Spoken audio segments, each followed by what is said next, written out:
एक लंदन में अल्ताफ हुसैन बैठा, उसको तो गद्दार बना दिया है। अल्ताफ हुसैन उसको तो गद्दार यहाँ गद्दार बैठे हुए, इसका क्या करेंगे? जिसकी 20,000 50,000 तनख्वाह है वो भी राशन मांगने को तैयार है। वाइट कॉलर वाला मर गया। इन्होंने सियासतदानों ने अपने लिए करा, आवाम के लिए कुछ भी नहीं करा। 10 से 11 महीने में ये मुल्क को तबाह बर्बाद कर दिया। कानूनी नहीं है भाई, अदालतों को सोचना चाहिए, चीफ जस्टिस को सोचना, चीफ जस्टिस को वो हमला कर रहे हैं, चीफ जस्टिस को सोचना चाहिए, आर्मी चीफ को सोचना चाहिए। अगर नहीं करेंगे तो पाकिस्तान तबाह बर्बाद हो जाएगा। सब नज़र आ रहा है, सब ये सब मल्लू खाने, सब पैसे वाने, सबको नज़र आ रहा है कौन आदमी क्या नहीं, अपना सब उल्लू सीधा कर रहे हैं। क्या मैं कहता हूँ ये बगैर 19 20 गाड़ियाँ प्रोटोकॉल में निकलती हैं, मरियम नवाज की क्या वैल्यू है? 19 गाड़ियाँ निकलती हैं। मैं किसी के खिलाफ पे नहीं हूँ।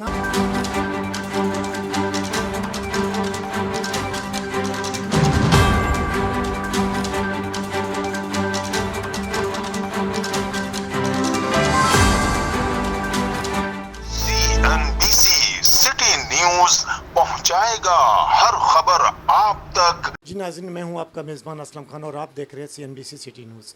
इस वक्त मैं मौजूद हूं तारिक रोड पे और ऐसी शख्सियत मेरे साथ मौजूद हैं जिसको बखूबी आप लोग मुख्तलिफ चैनलों पे देखा होगा, गुफ्तगू भी सुनते हैं, बड़े ही नरम अंदाज से बात करते हैं क्योंकि और ये मेमन कमेटी से ताल्लुक़ रखते हैं। आपको पता है कि मेमन कमेटी वो कमेटी है जिसने पाकिस्तान भी बनाया और आज पाकिस्तान को चला भी रहे हैं। आपने देखा कि इससे पहले भी जब सैलाब का मसला हुआ था, इन्होंने सिंध के अंदर बड़ी तादाद में गरीबों की मदद की। तो आज मेरे साथ मौजूद हैं इलियास मेमन साहब।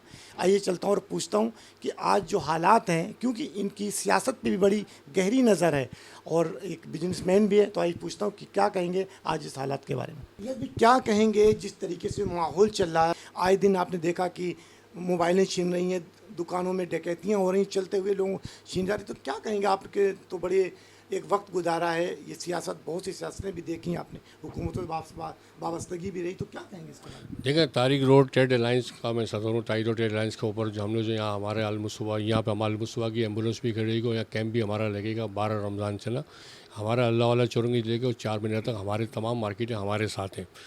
देखिए, स्ट्रीट क्राइम तो इतना बढ़ा हुआ है कि पूछो, चोरी डकैती लूट मार, इस पर कोई कंट्रोल नहीं कर पा रहा। ना एडीसी आईजी से हमारी मीटिंग हुई, आज एसएसपी से हमारी मीटिंग थी, हमारे लोग गए हैं मीटिंग के लिए। इसमें सीरियस रेंजर्स वालों को भी साथ में खड़ा करना पड़ेगा। एक रेंजर्स जो है, अगर एक रेंजर 100 पे भारी होता है, समझ में, तो पुलिस वाले करते हैं, मैं पुलिस की बुराई नहीं कर रहा, लेकिन सबको साथ लेकर चलना पड़ेगा। इसमें रमज़ान में चोरी डकैती लूट मार, गाड़ियों से सामान निकल, शीशे तोड़ के सामान निकल जाना, ये माफिया एक्टिव हो जाता है। लास्ट टाइम पे भी हमने अपने कैंप पे कम से कम 5-6 लोगों को पकड़ा था इस बारे में, और पुलिस में हमने जमा कर, औरतें भी ऐसी थी कि यानी कि समझ लो, ऐसा लगता ही नहीं है। उनके पास से सामान निकला, गाड़ियों से सामान निकला, उनके बैग पे उनके आदमी थे। हमने उनसे रिकवरी भी करवाई और पुलिस वाले ऐसी यहाँ फिरोजाबाद थाने में रिकवरी कर, बहुत अच्छी बात है। लेकिन इसमें औरतें, लेडीज़ पुलिस भी बहुत लाजमी है इसके अंदर। अगर लेडीज़ पुलिस नहीं आएगी तो बहुत ज़्यादा प्रॉब्लम होगा। तो लेडीज़ को लेडीज़ ही चेक कर सकती है, ये मसले वाली बात है। और इसमें अगर से नफरी ज़्यादा होगी, इस पर नफरी को मैं एडिशनल आईजी से बोलता हूँ, आईजी साहब से बोलता हूँ कि नफरी ज़्यादा दें। इस वक्त तो कारोबार की हालत बहुत ख़राब है। 30 से 35% कारोबार पूरी कराची के अंदर 30 से 35% कारोबार नहीं है, इसलिए महंगाई इतनी हो गई है। आप अंदाज़ा करें, हम जो राशन बांटते हैं, जो राशन का थैला 3,000 रुपये की जगह 5,500-6,000 रुपये का थैला बंद, वो भी पूरा नहीं आ रहा। हर चीज़ महंगी। लास्ट टाइम पे मैंने 20 किलो का थैला 1,400 रुपये का लिया था आटे का। इस वक्त 1,500 रुपये का 10 किलो का आटा है, वो भी आटे का मेयार नहीं है। इस वक्त परेशान है। जिसकी 20,000 50,000 तनख्वाह है वो भी राशन मांगने को तैयार है। वाइट कॉलर वाला मर गया, या स्कूल की फ़ीसें भरेगा या घर का किराया भरेगा। बिजली भी 42 रुपये 43 रुपये पर यूनिट बिजली आ रही है और बिजली के धमाके वाले बिल आ रहे हैं। हालांकि हमारे केडिक से मीटिंग हुई थी, लेकिन इस मीटिंग का फ़ायदा कुछ भी नहीं हुआ। वो कहला हमारे बस में नहीं है। आप बताएं, डॉलर का 292 रुपये, $293 हो गए। पेट्रोल का दाम बढ़े हुए, आदमी कहाँ जाएगा? इन्होंने एसएमबी का इजलास तो बुलाया, अपनी मैं तो समझ इजलास बुलाया तो कुछ रिलीफ मिलेगा, और कराची इधर धमाका कर दिया, अपने लिए करा धमाका। इन्होंने सियासतदानों ने अपने लिए करा, आवाम के लिए कुछ भी नहीं करा। 10 से 11 महीने में ये मुल्क को तबाह बर्बाद कर दिया। मैं तो कहता हूँ 75 साल में पाकिस्तान को सियासतदानों ने तबाह बर्बाद कर दिया, कहीं का नहीं रखा। इलियास भाई, देखें, आप एक बिजनेसमैन हैं और एक मेन मार्केट में बैठे हुए हैं कराची की, इसका जिम्मेदार कौन है? क्योंकि अगर कोई क्राइम बढ़ता है तो क्यों बढ़ता है? इस पे कभी किसी ने गौर किया? देखिए, क्राइम बढ़ता है, मैं कहता हूँ जिस थाने में क्राइम बढ़ता है उस एसएचओ को मुअत्तल कर देना सर चाहिए। आईजी ने ये बात की थी तो, लेकिन क्या हुआ? कोई भी नहीं देखा। मैं ये बोल को यार सर, कोर्ट के नोटिस में लेने, हाई कोर्ट का सुप्रीम कोर्ट का नहीं सुन रहे थे, पुलिस वाले को क्या सुनेंगे यार? सुप्रीम कोर्ट को कागज़ की थैली की तरह फेंक रहे, हाई कोर्ट को थाली के फेंक को सुन नहीं रहा कोई भी, यानी कि जब भी क्या सुनेंगे? अब ये मसले वाली बात है कि इनको कम से कम ये जितने भी assistant commissioner, Karachi commissioner, deputy commissioner, ये बाहर निकले, ये कुर्सियों में ठंडी एसी में आधे असिस्टेंट कमिश्नर वगैरह आते हैं, लेकिन कराची कमिश्नर खुद को निकलना, ठंडी सड़क में बैठ के कमरे में बैठ के बात नहीं होगी। भाई एक एसएचओ को मुअत्तल करना ये हल नहीं है, क्योंकि जब तक ऊपर वालों पे कार्रवाई नहीं पूरा निज़ाम नीचे से लेकर मेरे को आईजी सीन, additional IG, DIG, SSP, SP, DSP, SHO, ये तमाम जितने भी ये इनको बैठ के हालांकि मीटिंग होती है, बैठ के कोशिश करते हैं, ये जो 90% 90% लोग बाहर के लोग आए हुए हैं, अब चेहरे तो देखें आपने, जो किसी मीडिया वालों को मारा अगवानियों ने फ्रूट लेते हुए, आप दानियल को मारे, आप बताओ अंदाज़ा तो करें यार, ये जुल्म नहीं तक, इनको तो अंदर आना ही नहीं चाहिए, इनको तो कंट्रोल करना चाहिए। बाहर के लोग इतने आगे, हम लोग भी परेशान हो गए, हम लोग भी परेशान हैं, इस पर चेक एंड बैलेंस है ही नहीं, कौन छोड़ रहा है कौन कर रहा है किसी को पता ही नहीं है। दुनिया में कानून नहीं है, दुनिया में से अभी हमारा कोई दोस्त हंस के उम्रे पे जा रहा था, उसका थंब नहीं लगा तो उसको वापस कर दिया, थंब नहीं लगने पर उसको उम्रे से वापस कर, फैमिली देखकर उसको वापस खड़ा हुआ है, हाथ नहीं लगा उसको वापस कर दिया है। तो मेरे भाई यहाँ क्यों नहीं है ऐसा अंधा कानून क्यों नहीं? अभी अगवानी आ रहे, भर के अगवानी आ रहे, ट्रक अगवानी का कोई पूछने वाला नहीं। जिम्मेदारी किसकी है? गवर्नमेंट की, एजेंसियों की जिम्मेदारी है, गवर्नमेंट की जिम्मेदारी है। एजेंसी क्या कर रही है? तो 14 तारीख को आपने देखा होगा कि अफगानिस्तान का झंडा इस कराची के अंदर लहराया गया और 3 घंटे फायरिंग हुई शराब कोर्ट पे, जब कुछ नहीं हुआ उसमें। कुछ भी झंडा जलाया गया है, ये जलाया गया है, ये पूरी ताकत दिखा रहे हैं। हाँ, मुझे मालूम है, सोशल मीडिया पे मैंने देखा है। मेरे भाई, इस पे होक के नाशन लेने पड़ेंगे, एजेंसी को सोचना पड़ेगा कौन आदमी है। एक लंदन में अल्ताफ हुसैन बैठा, उसको तो गद्दार बना दिया है, अल्ताफ हुसैन उसको तो गद्दार, यहाँ गद्दार बैठे इसका क्या करेंगे? इसमें अच्छी बात की आपने अल्ताफ, जबकि पाकिस्तान मुर्दाबाद अकेले अल्ताफ हुसैनी का सबने लगाया, सबने लगाया, मेरा कोई चाचा ताया का बेटा है, लेकिन ऐसी बहुत सी पार्टियां जो आज भी पाकिस्तान मुर्दाबाद के नारे लगाती हैं और उन पे लगा हुआ है, रैलियां निकाली हुई है, झंडे जले हुए, सब कुछ सबको पता है, सबको मालूम। वो वीडियो मैंने एजेंसी को भिजवाई है, कुछ भी नहीं हुआ। कौन क्या कर रहा है? कुछ भी नहीं कर रहा।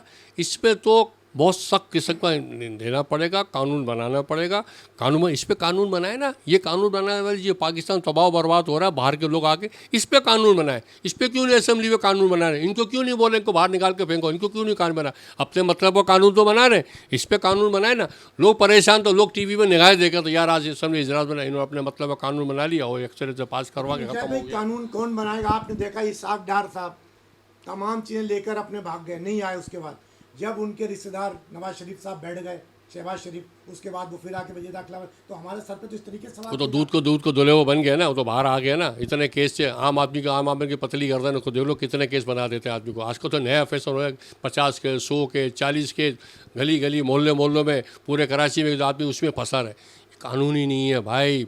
अदालतों को सोचना चाहिए, चीफ जस्टिस को वो हमला कर रहे हैं, चीफ जस्टिस को सोचना चाहिए, आर्मी चीफ को सोचना चाहिए। अगर नहीं करेंगे तो पाकिस्तान तबाह बर्बाद हो जाएगा। ये समझ लो एक तरह का माफिया बन जाएगा। ये माफिया बैठे में ये माफिया को ख़त्म करने पर इसका हल नहीं है कोई। अच्छा, वो तो चले हल नहीं। आपकी जो कमेटी है, एक मेमन कमेटी, दूसरा मार्केट की जो आप लोगों ने तंजीमें बनाई हुई हैं, अपनी एसोसिएशन जो भी बनाई है, तमाम कराची के अगर एक होके और एक बात करें, क्योंकि आप लोगों में भी मैंने देखा कि हर इंसान अपनी 1.5 इंच की मर्जी उठा के बैठा है, इसलिए हर एक जाके बात करता, दूसरा अपना सौदा कर लेता। तो इसमें आप लोग 1% भी एका नहीं है, 1% भी। हमारी जो ना कमल में 5,000 टन, 1% भी एका नहीं है। आपस में एक दूसरे की कराची कमीशन से कुछ बात करेंगे, बाहर से कुछ बात करेंगे, 1% भी नहीं है आपस में। अगर एका हो ना, एका तो ये कराची एक 2 दिन के लिए बंद कर दे, हिल जाएंगे ताजी। यहाँ एका नहीं, मैं बोले बंद करो, सामने वाला खोल देगा। ये एका है ही नहीं, एका हो भी नहीं सकता। मन कब तक चीखता रहेगा? कब तक ये आवाज़ भाई चीखता आवाज़ होता रहे। अल्लाह पाक जिसके देखो नेक हिदायत है, हुज़ूर सल्लल्लाहु अलैहि वसल्लम कॉल है, हज़रत अबू का कॉल है, आवाज़ लगा तो आवाज़ दिल में आ जाएगी तो बात हो जाएगी। हम तो इसका आदमी है और आवाज़ लगाना चाहिए। और आवाज़ में इमरान खान को फैलो नहीं देंगे। इमरान खान भी देखो ना कितने केस बना दिए। कोई माई का लाल के दहशतगर्द कह सकता है इसको, इमरान खान को? कोई मीडिया बोल सकता है? दहशतगर्द के केस बना दिए, इसके केस बना दिए, दुनिया 145-50 केस बना दिए। कोई कानून है कोई? यार मीडिया पूरी दुनिया हंस रही है, आटे बांट रहे हैं, 10-12 आदमी मर गए, दुनिया हंस रही है यार। ये क्या, वो सड़ा हुआ आटा बांट रहे हैं। हमारे दोस्त लेके आए, उसमें भूसा निकला उसके आटे के अंदर से। अब अंदाज़ा कर लो ये क्या है, ये अपने आप को क्या बांटे।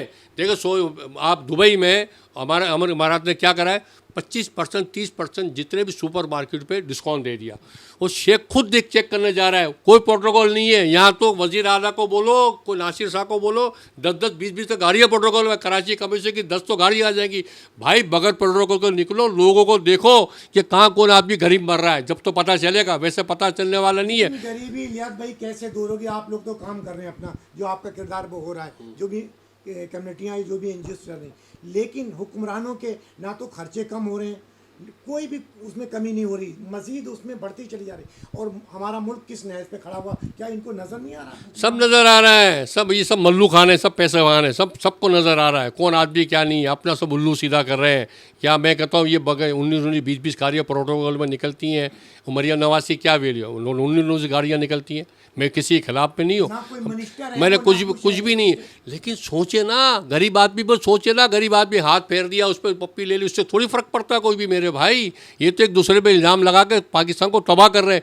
मैं कहता हूँ अब चीफ जस्टिस ने नोटिस लिया, चीफ नोटिस को फेंक करना, 3 आदमी ले सकते, 1 आदमी नोटिस लेता। भाई क्या है कानून है कोई? यार हम तो इसके तालिबीन तो नहीं है, लेकिन नज़र आ रहा है। नज़र अगर नहीं करेंगे तो पाकिस्तान को, मैं अब एक आदमी को ऊपर करेगा, वो दिल्लिया को चीफ कभी आपने गए, उसके ऊपर है दिल्लिया को भरोसा, आदमी गए, चीफ जस्टिस को भरोसा चले हमारे फैसला कर सकता है, नोटिस ले सकता है। इस पर भी पाबंदी लगा रहे हैं। भाई हम एक चीज़ देखें, इमरान खान को आपने कहा कि उस पर केस बना दिए, लेकिन अगर देखा जाए तो इमरान खान साहब की भी गलती, जब वो प्राइम मिनिस्टर थे तो आपको पता था उन पर इतने केस हैं मजीद पहले से, आपके आने से पहले से, तो क्यों उनको जाना दिया? एक गलती मुशर्रफ साहब ने की, दूसरी गलती इमरान खान साहब ने की, जो उनको 50 रुपए के स्टाम्प पेपर दिए। तो आ क्यों रहे 50 कर दी गलती कर दी, क्यों 100 में नोटिस नहीं ले रहे? क्यों चीफ जस्टिस नोटिस क्यों ले रहे? यहाँ का तो इनका भाई तो वज़ीर आज़म बना हुआ है ना, बुलाए इनको।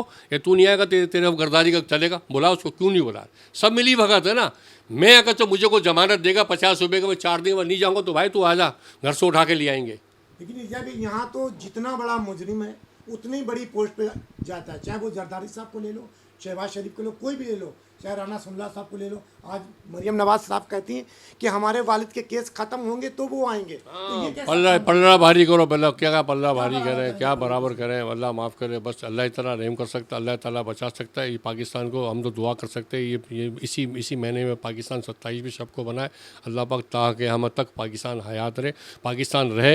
हम पाकिस्तान है तो हम हैं, हमारी फ़ौज भी पाकिस्तान से, इस सियासतदान भी पाकिस्तान से। अगर पाकिस्तान में कुछ हुआ तो इस सियासतदान भी भीख मांगते फिरेंगे, पूछेगा। अभी लंदन में गए ना, वो टैक्सी के बाद जा रहे थे, जाओ पैसे दो, इसी तरह घूमेंगे। वहाँ प्रोटोकॉल कोई भी नहीं है। अभी बाजवा साहब गए थे दुबई में, क्या प्रोटोकॉल? हमारे लिए प्रोटोकॉल यही है, सब यही धमाल मचाई हुई, बाकी कहीं भी धमाल नहीं मचाई हुई।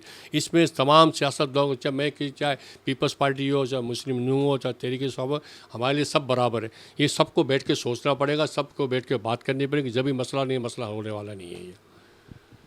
जी नाज़रीन, ये थे इलियास मेमन साहब, जिनकी आपने गुफ्तगू सुनी। बड़ी खूबसूरत बात की कि हम तमाम, चाहे वो सियासतदान हो, समाजी लोग हों, सियासी, तमाम लोगों को बैठकर सोचना है पाकिस्तान के लिए, पाकिस्तानी आवाम के लिए, ताकि कुछ पाकिस्तान का भला हो सके। अगर इसी तरीके से हर इंसान अपना किरदार अदा करे, जिस तरीके से मेमन कमेटी या दूसरी एनजीओ अदा करती, उसी तरीके चाहे अगर इसी तरीके सियासतदान भी अपना किरदार रहे, तो शायद पाकिस्तान को आगे ले जाने से कोई नहीं रोक सकता है।